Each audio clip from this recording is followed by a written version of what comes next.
de ¿y cómo surgió la crucifixión? El día de hoy tocaremos este tema, no sin antes mencionar de que la palabra crucifixión no solamente se encuentra en la mente de los romanos, sino también en la de los cristianos, a razón de ser considerada una de las peores condenas del mundo antiguo. Era una especie de combinación entre crueldad absoluta y espectáculo, para infundir el mayor temor posible entre la población, y en muchos casos la muerte del condenado llegaba días después de haber sido colgado y ante la mirada de los transeúntes. Y es allí donde el cuerpo experimentaba una combinación, una mezcla de asfixia, dolor, pérdida de sangre, deshidratación, fallas en algunos órganos, incluso otros problemas más, como fue el caso del Mesías, del Salvador, que vino a la tierra para transformar el mundo con su mensaje de paz y de amor, pero sobre todo para entregarse a la muerte mediante la crucifixión por los pecados de la humanidad, y así por la fe en el Mesías, en él, el pecador quede libre de toda condena pecaminosa y sobre todo entre al cielo después de la muerte. Pero la pregunta es, ¿cómo y dónde surgió la crucifixión? Y para responder esta pregunta es necesario empezar con los asirios. En su apogeo, el imperio asirio se extendió desde las costas del Golfo Pérsico hasta lo que hoy es Turquía y Egipto. Su última etapa se conoce como el Imperio Neoasirio, cuando se convirtió en el más grande del mundo hasta ese momento. Entre los años 900 y 600 a.C. aproximadamente, se erigió como una gran civilización, una superpotencia tecnológica, gracias a la riqueza de sus mercaderes y la crueldad de sus ejércitos. De hecho, uno de los reyes llamado Sennacherib es considerado el exponente original de lo que hoy se conoce con el término de guerra total. Los asirios se preocuparon por dejar testimonio no solo de su poderío, sino también de los crueles castigos que le imponían a sus rivales. Y aunque los enemigos estaban presentes en la narrativa y en los discursos de la realeza en todo el Medio Oriente, se hizo especialmente evidente en los textos y en el arte neoasirio, donde la guerra y el castigo de los enemigos es aún más importante que para otros reyes de la región. De esa forma, los enemigos debían estar en el centro de esas manifestaciones de expresión para poder recrear su subyugación y derrota. En ese sentido, probablemente el castigo de la crucifixión se originó con los asirios y los babilonios y fue usado sistemáticamente por los persas en el siglo VI a.C.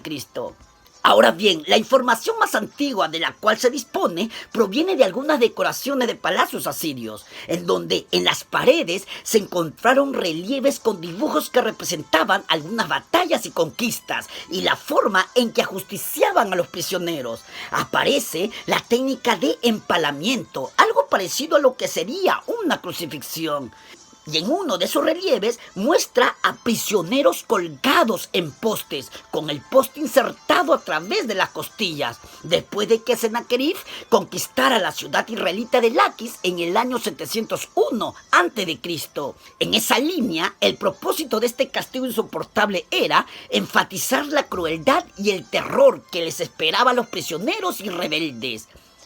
Los persas llevaron a cabo las crucifixiones en árboles o postes en vez de una cruz formal. Ahora bien, unir la pena de muerte al escarnio del condenado y a una muerte cruel era frecuente, y una de las técnicas era dejarlo colgado de un madero para que muriese asfixiado y por cansancio. Ya para el siglo IV a.C., Alejandro Magno llevó el castigo a los países del Mediterráneo oriental. Alejandro y sus tropas sitiaron la ciudad de Tiro, el Líbano actual, que era más o menos inexpugnable. Y cuando finalmente lograron entrar, crucificaron a unos 2.000 habitantes. Y los sucesores de Alejandro Magno introdujeron el castigo a Egipto y Siria, así como también a Cartago, la gran ciudad del norte de África, fundada por los fenicios. Y durante las guerras púnicas, los romanos aprendieron la técnica y la perfeccionaron durante 500 años. Por eso que a donde iban las legiones romanas, practicaban la crucifixión. Y en algunos lugares en los que la implementaron, los locales la adoptaron. Por ejemplo, en el año 9 después de Cristo, el caudillo germano Arminio ordenó que se crucificaran a los soldados del general romano Varo, tras un enfrentamiento que se conoce como la batalla del bosque de Teutoburgo, hoy territorio alemán, y que representó una humillante derrota para los romanos. Y en el año 60 después de Cristo, Boudica, la reina de la tribu británica de los Icenos, encabezó una gran revuelta contra los invasores romanos y crucificó a varios de sus legionarios. Ahora bien, en Israel, antes de la llegada de los romanos, ese tipo de castigo se usó. Tenemos fuentes que hablan de crucifixiones anteriores a la dominación romana en Tierra Santa.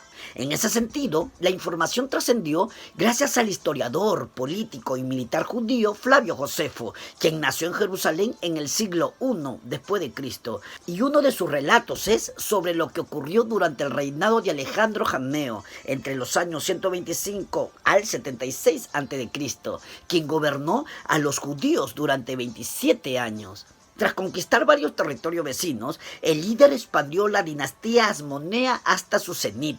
Sin embargo, intensificó el conflicto entre los fariseos y los asmoneos, lo cual desencadenó una guerra que dejó miles de muertos. Y mientras festejaba con sus concubinas en un lugar conspicuo, mandó crucificar a unos 800 judíos y matar a sus hijos y esposas ante los ojos de los desdichados que aún vivían. Esto escribió Flavio Josefo sobre lo que sucedió en el año 88 a.C.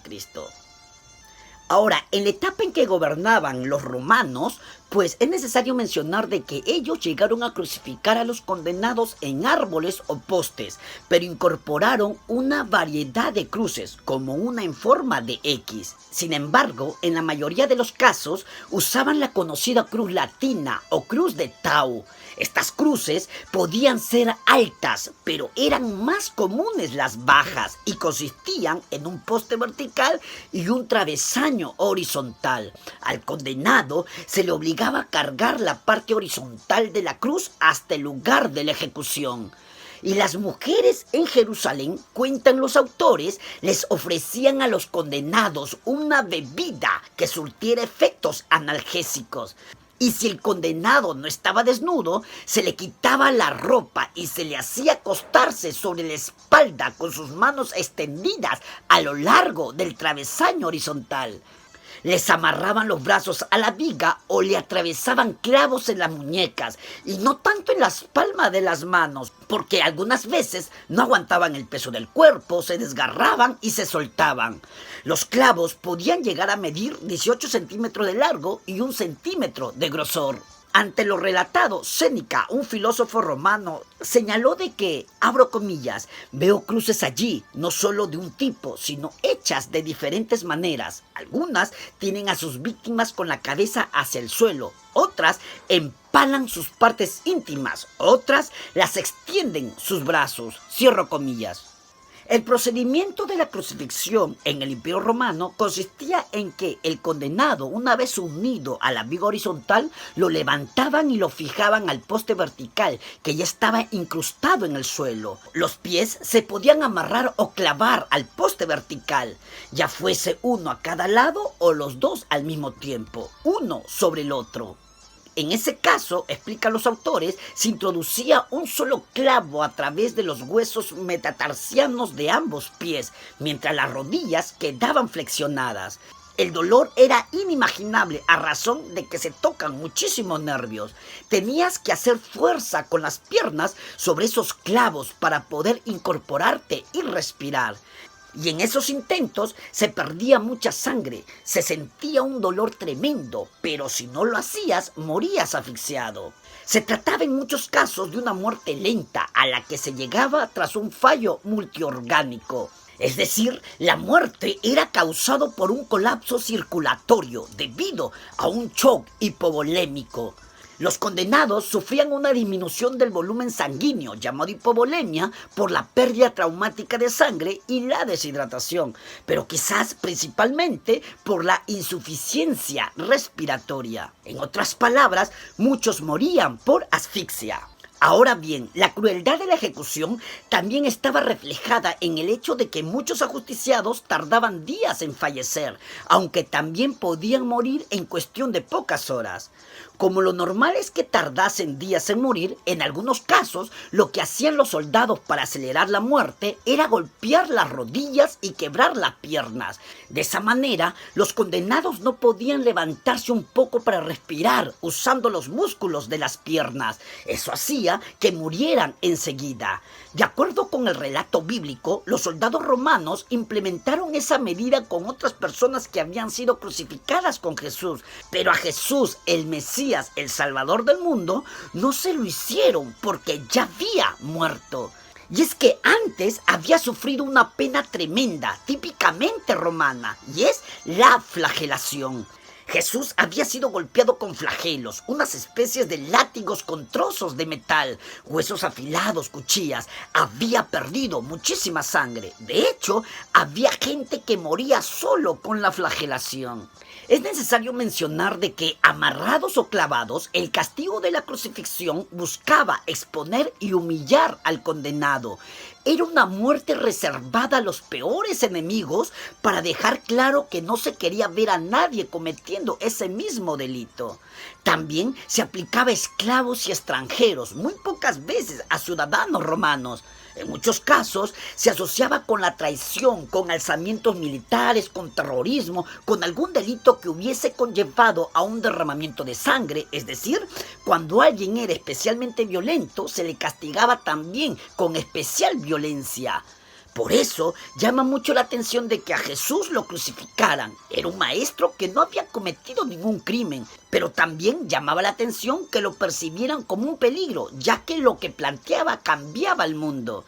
Y los que no querían que el mundo cambiase no solo trataron de acabar con Jesús, con el Mesías, sino que con la forma en que decidieron que fuera ejecutado, intentaron dejar claro que aquello, es decir, su mensaje, no debía continuar. Pero el mensaje del Mesías continuó a pesar de su crucifixión. Ahora bien, Constantino I abolió el castigo de la crucifixión en el siglo IV después de Cristo y se convirtió en el primer emperador romano en profesar el cristianismo. Es más, lo legalizó y sus seguidores lograron privilegios que perdieron las religiones tradicionales, lo que llevó a la cristianización del imperio. Sin embargo, el castigo se volvió a repetir en otra parte. Por ejemplo, en el siglo XVI después de Cristo, en Japón, 26 misioneros fueron crucificados, lo que se considera como el inicio de lo que fue un largo periodo de persecución contra los cristianos en ese país. Pese a su cruel pasado, la cruz representa para muchos cristianos y no cristianos un mensaje de entrega por amor. En síntesis, podemos decir de que la crucifixión posiblemente tuvo sus inicios con los asirios y babilónicos. A su vez, fue extendida y perfeccionada por los imperios que vinieron luego, como son los persas, griegos y romanos. Y es la crucifixión la herramienta que se usó para castigar a los peores criminales. No obstante, el Mesías fue sentenciado a la muerte mediante la crucifixión, sin él haber hecho absolutamente nada malo, como lo dice el apóstol Pedro. Pero era necesario esta muerte por ser el sacrificio que el Mesías iba a realizar en beneficio de la humanidad, para que la persona haya perdón de pecados, quede libre de toda condena que trae el pecado y sobre todo vaya al cielo después de la muerte. Y si usted quiere que los beneficios del sacrificio del Mesías recaigan sobre su vida, es decir, si usted quiere hallar perdón de pecados, quiere entrar al cielo después de la muerte y quiere quedar libre de toda condena pecaminosa, pues lo que tiene que hacer es una oración con todo su corazón, en donde usted le pida perdón al Mesías por sus pecados, lo reconozca como su único salvador, le entregue su vida y le prometa obedecerle, y sus mandatos están en las Sagradas Escrituras.